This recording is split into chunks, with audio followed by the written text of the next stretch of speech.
भले ही 2019 चुनाव को लेकर के चुनाव आयोग ने तारीख घोषित नहीं की है, लेकिन सभी राजनीतिक पार्टियां तैयारी में जुट गई हैं। इसी के तहत मनसे प्रमुख राज ठाकरे ने कल एक बड़ा बयान दिया उत्तर भारतीयों को लेकर के।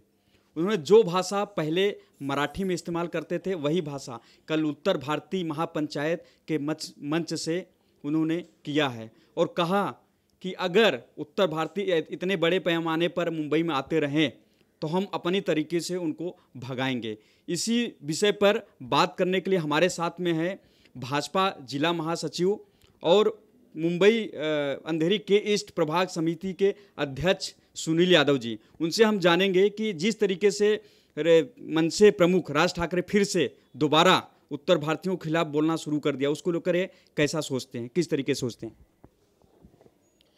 देखिए, ऐसा है कि पहले तो कोई नया विषय कल आया नहीं है। जो उनका वो मराठी में बोलते थे, कल उन्होंने अनुवाद करके हिंदी में कहा है। उसमें कोई नया चर्चा या नई दिशा या नई सोच इस प्रकार की कोई कल की भूमिका नहीं है। इसलिए इसको बहुत गंभीर देखने की, गंभीर सोचने की आवश्यकता ही नहीं है ना। जिस विषय को लेकर वो कह रहे हैं, जिस विषय को बोल रहे हैं, तो उस विषय को कितना गंभीर लेना है हमने सोचना चाहिए। 2014 से लगातार हाशिए पे जाने वाली मनसे महाराष्ट्र नवनिर्माण सेना क्या फिर से वोट बैंक की राजनीति एक उत्तर भारतीयों को विरोध में बोल करके भूमिपुत्रों मराठियों को फिर से इकट्ठा करने की कोशिश कर रही है? देखिए, किसी भी समाज के विरोध में अपना खुद का भी समाज, कोई भी समाज हो, किसी समाज का विरोध करके कोई समाज का पुरस्कार नहीं कर सकता। ये भारत विविधताओं से जुड़ा हुआ ये भारत देश है। इसके लिए किसी समाज का विरोध करना, किसी समाज का पुरस्कार करना, इसको यहाँ की जनता भी मुंबई शहर में कोई उसको पसंद भी नहीं करता ऐसे विषय को, क्योंकि आप सभी लोगों को साथ में लेकर चलना चाहते हैं। इस मुंबई का निर्माण करने में सभी समाज का उतना ही योगदान है। इसलिए एक समाज को टारगेट करके चलना ये गलत है। अब 2006 और 2008 के बीच जो मनसे महाराष्ट्र नवनिर्माण सेना ने किया उत्तर भारतीयों के खिलाफ, उस समय राज्य में जो केंद्र में कांग्रेस की सरकार थी, लेकिन इस समय युति की सरकार है। तो क्या राज ठाकरे को अगर इस तरीके का मुद्दा उठाते हैं तो क्या सरकार उठाने देगी? देखिए, राज ठाकरे कौन सा मुद्दा उठाते हैं उनको उठाने दो। जब से उनके पार्टी का निर्माण हुआ है, जिस तरीके से उनको 2008 के बाद कुछ सफलताएं मिली विधानसभा के चुनाव में, आपने देखा होगा 2009 में उनको 13 एमएलए चुनकर आए थे। 2012 में मुंबई महानगर पालिका में 32 या 29 नगर सेवक चुनकर आए थे। नासिक महापालिका में आए थे, डोंबिवली कल्याण में आए थे। क्या कारण है ऐसा कि आज की तारीख में 2014 में एक रह गए, मुंबई महानगर पालिका में एक रह गए, नासिक में भी उनकी संख्या काफ़ी घटी है, डोंबिवली कल्याण में भी उनकी संख्या घटी है। तो जब लोकप्रियता घटती है और एक ही विषय को आप रटा रटाया चालू रखते हो, महाराष्ट्र का निर्माण करने के लिए सिर्फ एक ही विषय बचा नहीं है, बाकी बहुत सारे विषय है कि महाराष्ट्र का निर्माण करना है। यहाँ के सामान्य मराठी आदमी को न्याय दिलाने के लिए खाली एक ही विषय नहीं है, ये बहुत सारे विषय है। तो बहुत सारे विषय के ऊपर उन्होंने ज़्यादा फोकस करना चाहिए। ये फोकस करके यहाँ के स्थानिक मराठी जनता ने उनको ऑलरेडी रिजेक्ट कर दिया है दोनों तीनों चुनाव में। इसलिए मैंने कहा कि इसको बहुत ज़्यादा गंभीरता से लेने की आवश्यकता नहीं है। ये है, कुछ मुद्दे हैं मुंबई शहर के।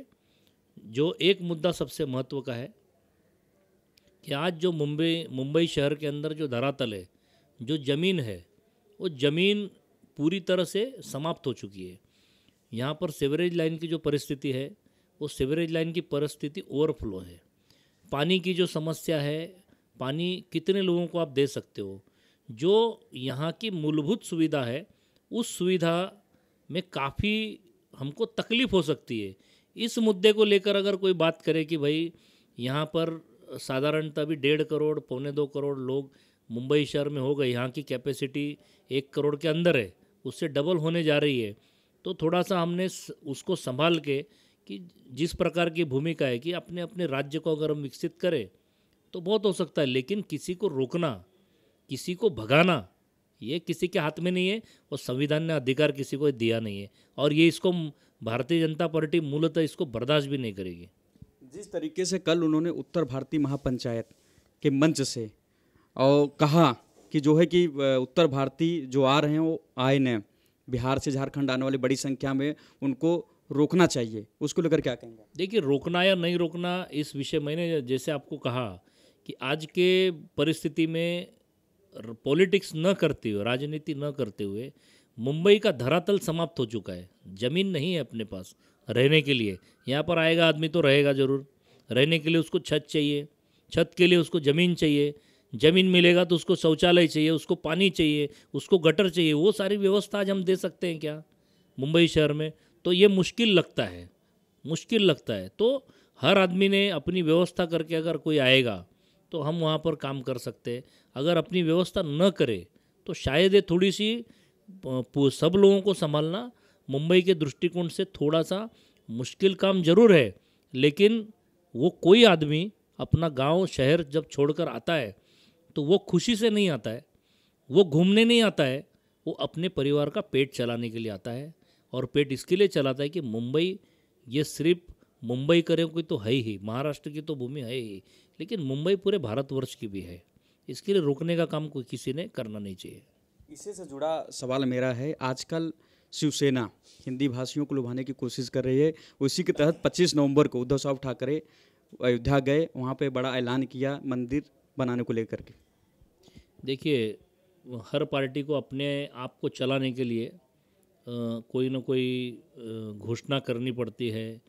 अब अयोध्या में भगवान श्री राम के दर्शन लेकर आए तो उद्धव जी का अभिनंदन ही करना चाहिए कि भाई कम से कम अयोध्या में जाकर भगवान श्री राम का उन्होंने आशीर्वाद लिया, और अच्छी बात है। इसमें कोई, हमारे पार्टी के लोगों ने स्वागत ही किया है, आदरणीय देवेंद्र जी ने भी उनका अभिनंदन किया है। इसलिए उस विषय को राजनीति से न देखते हुए एक अपनी पार्टी का निर्णय है उनका, और उस निर्णय में इतने साल की 50 साल पुरानी पार्टी है, पहली बार अयोध्या गए हैं उद्धव जी, तो अच्छी बात है उसमें। तो ये थे हमारे साथ में अंधेरी पूर्व के प्रभाग समिति अध्यक्ष सुनील यादव जी, जिन्होंने कहा कि किसी को भगाने से कोई भागता नहीं है, न कोई भगाने की ज़रूरत है। ये मुंबई सभी का है, यहाँ पर सब लोग आकर के रह सकते हैं। समस्या बड़ी हैं, यहाँ पे लोगों की समस्या बड़ी हैं, उसको सभी राजनीतिक दल मिलकर उठाएं और लोगों की समस्या हल करें। और कुछ मुंबईकरों से जानेंगे कि राज ठाकरे जो कल उन्होंने कहा है उसको लेकर के। मुझे समझ में नहीं आता कि राज ठाकरे जी को बुलाया किस लिए था और किस नाते बुलाया था। राज ठाकरे की जो पॉलिटिकल जो गाड़ी है वो थम चुकी है। अब 2-5% जो उनका इमेज था पूरे महाराष्ट्र में धीरे धीरे समाप्त हो गया है, और वो देख रहे हैं कि पिछले कई सालों से जो उनका जो प्रभाव है वो कम होते जा रहा है। एक समय 13 विधायक महाराष्ट्र में उनके साथ थे, नासिक में, मुंबई में, पुणे में उनका एक बड़ा एक अधिकार था, एक दबदबा था। धीरे धीरे लोग उनको पहचान गए। अब मुझे लगता है कि जो विधायक थे, जो उनके पदाधिकारी पहले से उनका साथ छोड़ चुके हैं। आज केवल एक विधायक, उनका एक आमदार केवल महाराष्ट्र में है। मुंबई में भी 7 नगर सेवक चुन के आए थे और 6 छोड़ के चले गए शिवसेना में। ये क्या पकड़ है उनकी? कौन चाहता है राज ठाकरे को? मराठी मानुस भी राज ठाकरे को पसंद नहीं कर रहा है। ठीक है, 5-10 साल 2004 के बाद वो बुलावे में था, 5-10 साल 12 साल राजनीति चली। आज की स्थिति ऐसी नहीं है कि मराठी मानुस भी राज ठाकरे के पीछे जाए। नहीं, वो राज ठाकरे की बस की बात नहीं है। पूरे महाराष्ट्र में, उत्तर प्रदेश, बिहार के लगभग 1.5 करोड़ लोग हैं। मुंबई, थाना, नवी मुंबई, यहाँ से लेके तारापुर, बोईसर हो, नासिक हो, पुणे हो, या उसके बाहर भी पूरे महाराष्ट्र में उत्तर भारतीयों की संख्या 1.5 करोड़ से ज़्यादा, 1.5 करोड़ से ज़्यादा है। अगर महाराष्ट्र की कुल जनसंख्या 13 करोड़ के आसपास है तो लगभग 15% उत्तर भारतीय हैं पूरे महाराष्ट्र में। और मुझे लगता है राज ठाकरे को ये ताकत समझनी चाहिए कि ये सब उनका जो स्टेटमेंट है, नॉन मराठी उत्तर भारतीयों का विरोध करके अपनी राजनीति कितने दिन तक चलाएंगे। मुझे लगता है कि ये जो उनकी राजनीति है मराठी मानुस भी समझ गया है और उनके वो झांसे में आने वाला नहीं है। लोग शांति चाहते हैं, रोजगार चाहते हैं, काम चाहते हैं। किसी के उकसाने में आके उसकी राजनीतिक रोटी चले, इस प्रकार का माहौल अब खत्म हो चुका है। उत्तर भारतीय एक मेहनत करने वाली एक समाज है और मुंबई में उत्तर भारतीयों की संख्या लगभग 30 लाख है। 25 लाख उत्तर प्रदेश के होंगे, 5-6 लाख बिहार के होंगे, 30 लाख से ऊपर उनकी जनसंख्या है। अगर 1 करोड़ 30 लाख मुंबई की जनसंख्या है, उसमें से 25% जनसंख्या उत्तर भारतीयों की है। और इतना आसान नहीं है कि उनको डरा देना, उनको भगा देना, बहुत ये भूल जाए। लोकसभा और दिल्ली तो बहुत बड़ी बात है, कारपोरेशन में भी लोग उनको नहीं चाहते। 7 मुंबई से 227 में 7 चुन के आए और 6 नगर सेवक 7 छोड़ कर चले गए, दूसरे पार्टी में चले गए। क्या अस्तित्व है, क्या पकड़ है उनकी? देखिए चुनाव लड़े, लोकसभा चुनाव आ रहा है, पूरे 48 सीट है महाराष्ट्र में, लड़के दिखाएं, खुद लड़े। राज ठाकरे खुद चुनाव लड़े तो पता चल जाएगा कि कितने मराठी मानुस उनके साथ है। जैसे उद्धव जी अयोध्या गए और रामलला का दर्शन करके आए सब परिवार के साथ, वैसे एक बार राज ठाकरे भी जाएं तो हो सकता है कि भगवान उनकी बुद्धि और सद्भावना को बदल दें। हम यही चाहते हैं कि एक बार कम से कम राज ठाकरे उत्तर प्रदेश में जा करके रामलला का दर्शन करके आए तो उनकी बुद्धि और दिमाग सही हो जाए।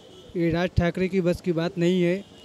उत्तर भारत की इतनी आबादी है जितनी कि महाराष्ट्र के मराठियों की आबादी, गुजरातियों की आबादी न हो, उससे भी ज़्यादा, कई गुना ज़्यादा उत्तर भारतीयों की जनसंख्या है। वो राज ठाकरे की उनके मतलब उनके कोई काम का नहीं है। वो जितना भी कहते हैं कि ना आए, उतना पब्लिक वहाँ से आते जाते रहते हैं। और उत्तर भारतीय यहाँ नहीं, ऑल इंडिया में उत्तर भारतीय हैं और उनके कहने से कुछ नहीं होने वाला। राज ठाकरे बस की कोई बात नहीं है। पहले भी बाल साहब ठाकरे थे, वो भी उनके वो भी कहना चाह रहे थे, लेकिन वो उत्तर भारतीयों को कंट्रोल में रहे कि वो ज़्यादा कुछ बोल नहीं पा रहे थे। ये राज ठाकरे यहाँ पे गद्दारी करते हैं उत्तर भारतीयों के लिए। यहाँ वाले भी दूसरी जगह गए हैं, ऐसा तो है नहीं कि हिंदुस्तान के अंदर तो कोई भी कहीं भी रह सकता है ना भाई, कहीं भी कमा खा सकता है। मेरे हिसाब से तो ये गलत कर रहे हैं भाई, क्योंकि इस तरह से अगर करेंगे तो पूरे देश में हर प्रांत में इसी तरह नेता करने लगेंगे तो देश का क्या होगा? देश तो बट जाएगा। इस तरह से करना ही नहीं चाहिए। मतलब पूरी अर्थव्यवस्था चरमरा जाएगी देश की। इस तरह से नहीं करना चाहिए। विकास हो रहा है लेकिन इतना बड़ा प्रदेश है, इतनी ज़्यादा जनसंख्या है कि जाना ही पड़ता है। एक प्रदेश से दूसरे प्रदेश नहीं जाएंगे तो क्या ये रेलगाड़ी जो चल रही है ये सब क्या होगा? ये सब ठप हो जाएगी ना। इस तरह से तो देश का समझ लो ही कर जाएगा। इस तरह से वो बोलेंगे, उधर मुलायम बोलेंगे या और सब बोलेंगे, सब ऐसा बोलने लगेंगे तो क्या होगा देश का? नहीं, ऐसा बोलना नहीं चाहिए। तो एक प्रकार का जहर है देश में फैलाया जा रहा है। राज ठाकरे के बयान को लेकर के मुंबई करो की प्रतिक्रिया, जिसमें राज ठाकरे को लेकर के लोगों में काफ़ी गुस्सा है उनके बयान को लेकर के। जिस तरीके से राज ठाकरे ने कल बयान दिया है कि उत्तर भारत से आने वाले लोगों को रोकना चाहिए और यहाँ पे उनके कारण क्राइम फैलता है, बेरोजगारी बढ़ती है। देखना है अब ये है कि आगामी 2019 को चुनाव को लेकर के जिस भूमिपुत्रों के लिए राज ठाकरे लड़ाई लड़ रहे हैं, क्या वो उनको पसंद करेंगे या नहीं, और क्या फिर 2006 और 2008 की जो घटना घटित उसी तरीके का घटना क्या फिर दोबारा घटेगी। और मुंबई में उस समय कांग्रेस सत्ता में थी, इस समय भाजपा शिवसेना की सरकार है।